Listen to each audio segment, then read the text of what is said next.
Welcome to your safety briefing for Sandpoint Watersports chaparrals. They are all the same year. They all have wakeboard towers, and you'll either have a gray, blue, or red chaparral. Starting from the outside of the boat, you're going to have 2 ropes, front and rear. You'll be provided with 2 bumper buoys as well. You'll have a ski tower, as well as any toys that you'd like, or your inflatable. As we're getting on to the back here, we're going to avoid the cleats, step onto the boat. These seats also lift up for easier egress out of the boat. Your fuel on all the chaparrals is on this side, opposite the driver. When fueling the boat on a chaparral, it has a safety lock. You're going to push the button, and it comes open. Insert the hose all the way to the bottom and pump the boat until it indicates full. All of our chaparrals are equipped with swim ladders, which need to be used only when the motor is in neutral and off as well. We don't want the boat even idling. So to use the swim ladder, simply lift this up, cast it into the water, and then when you're done, the important thing to remember is to lift it back up, just like this. It will self-collapse, goes in here, and this will hold it shut. Your safety items on board all of our chaparrals will be stowed in this storage compartment, which is a flag for signaling if you are having a swimmer in the water, or if you're using one of the towables. You will need to have this outside of the boat posted whenever you are going back to pick up a swimmer. And then when the swimmer is back in the boat or you are under power, you are to stow this. Please do not lose these flags. On board of every chaparral boat is a air pump, which plugs into a cigarette charger so that you can inflate your inflatables. We have an oar just in case, a basic first aid kit, and a class 4 throwable. Currently, this boat is equipped, ready to leave the dock. The captain's chair has this cushion in the upright position so that you can see as you're headed out of the marina. I'll go ahead and show you the boat itself. Our insurance requires that you wear this kill cord, and it is designed to protect the boat and the occupants. If the driver gets thrown from the boat, this is clipped to you, and this pulls out and it stops the boat. So, the very first thing that you want to do when entering the boat is go ahead and clip this either to your belt loop or to a life preserver, something secure, before starting the boat. With the kill cord installed on our person, we can now start the boat. The important thing to remember about all boats is the boat will not start if it is not in neutral. Also, if the boat happens to be in reverse, the boat will not start. With the boat in neutral and our safety cord installed, we can now start the boat, which is done right here. And the boat will fire right up, idles very quietly. To drive the boat, no amount of this will get it into forward or reverse. There is a red safety switch underneath here. You lift it up, click the boat forward to go forward, click the boat back to go back. When driving the boat, it is important to have your hand just like this and not holding on to that safety switch, because you want the boat to go into neutral when you're pulling it back. All of these boats do not have a throttle lock, so in order to keep the boat forward, you need to have your hand on the throttle at all times. It's part of boating safety. You need to have one hand on the wheel, one hand on the throttle at all times operating the boat. Before leaving the dock, Sandpoint Watersports will provide you with 2 bumper buoys equipped with existing loops, and they will be stowed inside of the boat. We stow them before you leave because we would like you to bring these back. Each one of these, between the rope, the bumper, and our time, cost $100. And our renters lose about 10 to 15 a year. So please pay attention to them, stow them inside until you're ready to use them. On our chaparrals, all of the boat cleats are retractable, So go ahead and pull a cleat up. You're going to take the end of the existing loop. It goes up through here and then around just like that. And then the bumper buoy will hang where it needs to. On the rear of the chaparral, the loop just goes around this silver and the bumper buoy hangs right here. 99% of the time, unless the boat is completely full, our Sandpoint Watersports employee will just leave that right there. And it's ready for your use when you need to deploy it. When you're coming up to a dock, you just drop it right there. Be very careful as you're entering and exiting this boat, because this is where you will have wakeboards stowed or any other board that you have rented from us. This does have a bungee to belt in the boards, like such. This does swivel inwards, and once you are all aboard the boat, we will normally swivel this inwards so that as you're leaving the dock, you don't scrape it off on something.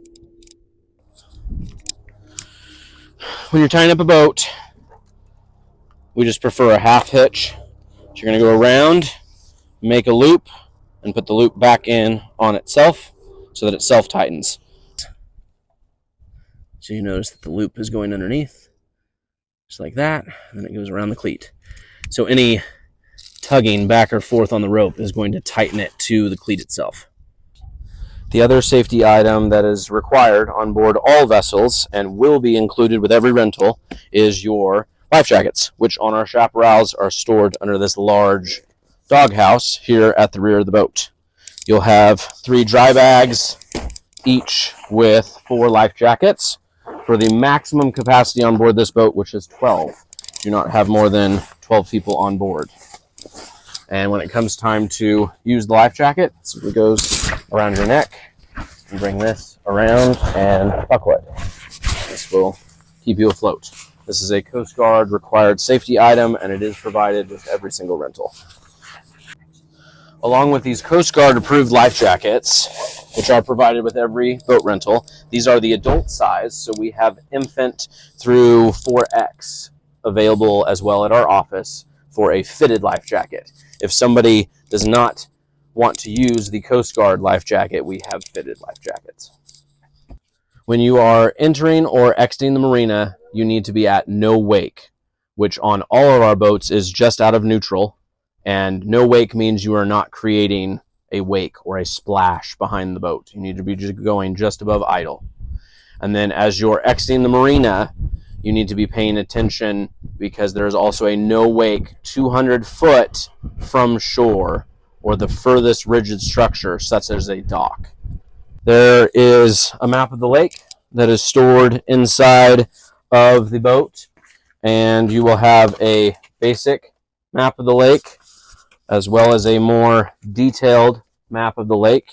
These maps are generously provided by Idaho Department of Lands, but we're only allowed a minimum number every single year, so please leave these aboard the boat when you leave, because we do go through quite a few of them.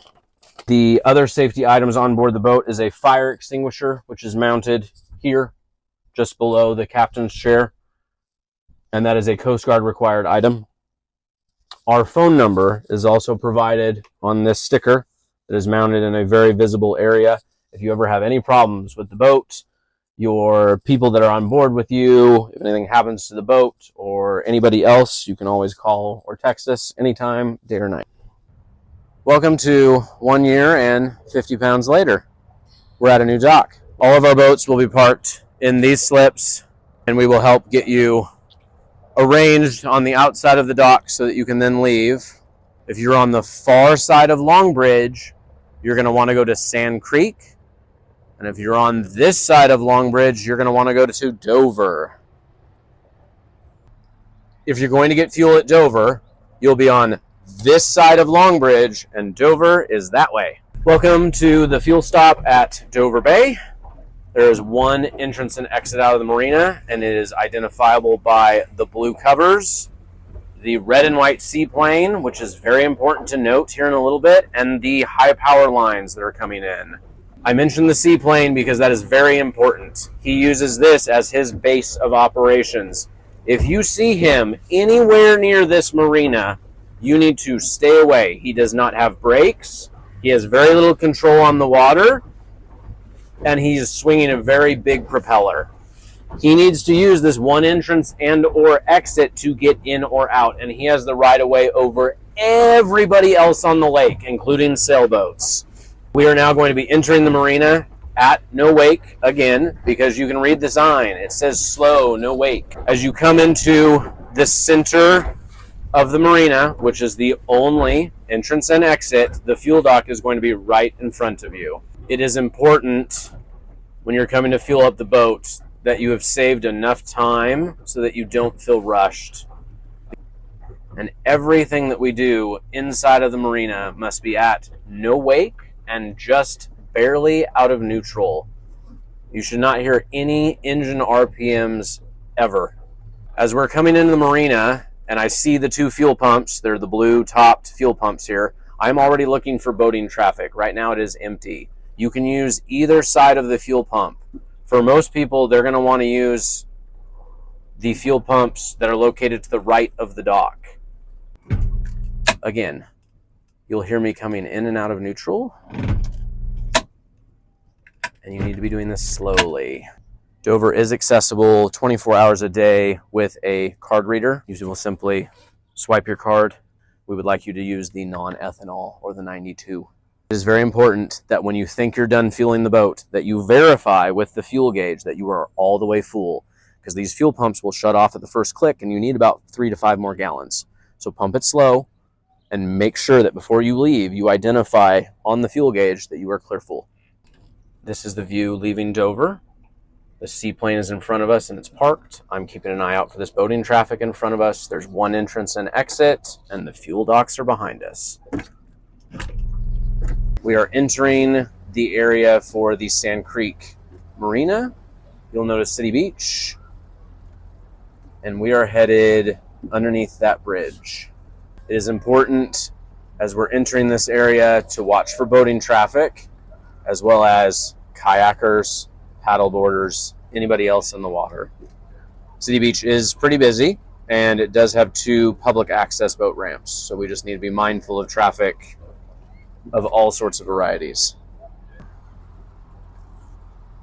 As we're rounding the corner to enter Sand Creek, again, we're watching for boating traffic. Most importantly, any boats that are headed towards us have right of way because they are leaving the marina. So if I see a boat, I'm going to immediately put it into neutral and make sure, even if I need to motion, that they can come this way. And if I need to click it in reverse, I can. Before I get up here, you need to make sure that you can commit and go inside of here. As we get closer, you'll notice there's 2 very obvious concrete pillars that you can go in between. And then there is room for 2 boats to pass alongside each other, but it is pretty tight.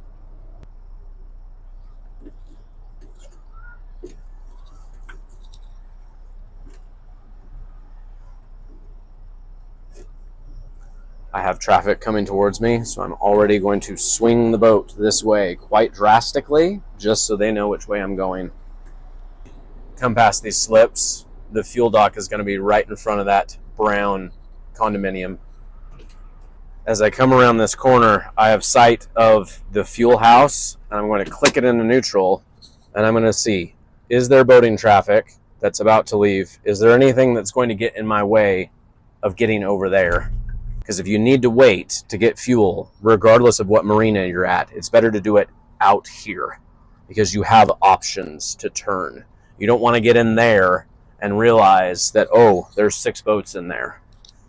So there's 2 fuel pumps. There's one on the end, and there's one just inside. Both are accessible and usable.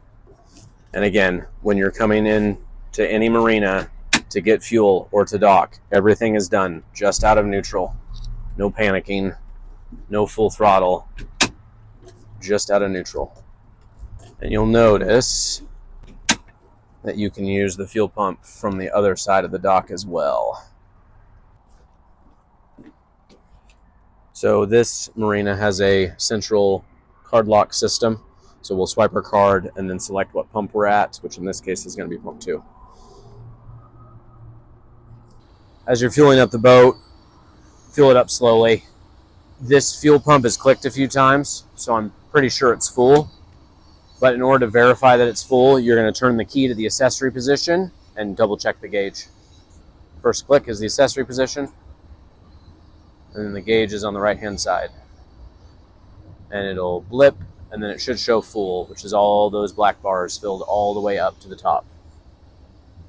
As I'm filling up this boat, I'm pumping slower and slower, and it keeps clicking off as if it's full, but it is still not indicating full. So again, make sure the boat is all the way full. We're now leaving the Sand Creek Marina. So again, we're looking for traffic that's coming inside the marina now. You'll notice that as we're getting further and further away from Sand Creek Marina, we're going to watch out for these ducks. And you'll notice that even that boat far away is at no wake. You need to be 200 foot from both the shore and or the furthest dock. I'm still at an idle, just out of neutral, and just enjoying the start to my day. So when you are 200 foot away from shore and you are ready to throttle up, push it smoothly forward, and the bow of the boat will start to raise until the bow comes up on plane.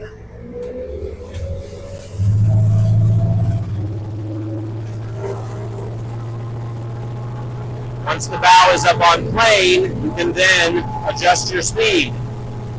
And you'll notice that I have one hand always on the throttle, because if not, it's immediately going to let off. That is part of boating safety. So you are steering with one hand and operating the throttle with the other. Now it's time for our general boating and safety tips and rules. This applies to all of our boats, but we're going to showcase them on our Chaparral.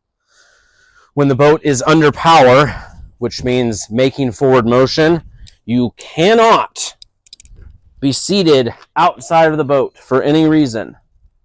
No dangling the feet in the water. This rule also applies to the stern of the boat. You cannot be seated on top of this cushion at any speed, in forward or reverse. All of your occupants must be inside of the boat and not above this. Boats are also unique from cars because boats float. So the general loading of the boat plays into the safety for that vessel. If you have all of your occupants on one side of the boat will lean very severely. So it's important as you're loading the boat to equalize the boat, which we will help you with when you're here at the dock. Part of your safety orientation will be identifying the driver of your boat for the day. And we do allow multiple drivers as long as they have boating experience. They will all need to be available for this safety briefing on this video as well as on the day of your rental. If somebody has not had this safety briefing or the one available on the day of the boat reservation, don't be swapping drivers. When you're out on the water and you've decided that you are ready to start up the boat again and you're ready to leave the dock or the water, wherever you're leaving from, you need to identify and do a head count of all parties on board. So to review, you need to be 200 foot from shore, 200 foot from docks. You also need to be 200 feet away from any of the bridges that are on the lake. When you are ready to go under a bridge at Lake Pend Oreille, you need to be at no wake as you are getting closer to the bridge. And you need to be able to maintain control at no wake as you go underneath the bridge, and then 200 foot beyond, you can power back up. Our biggest tip that Sandpoint Watersports can provide to you is when you are in one of our rented boats, you cannot go to shore for two reasons. One, and the most important rule, is Lake Pend Oreille is all privately owned. So the shoreline, if there is a beach that is available, while it is beautiful, is owned by somebody and you cannot go to shore. The other reason is that when you get closer to shore, leaving the shore can cause damage to the prop if you don't give a big enough push to the bow or if you aren't in deep enough water, which is why we launch all of our boats from Dover Bay Marina from a dock and not from shore.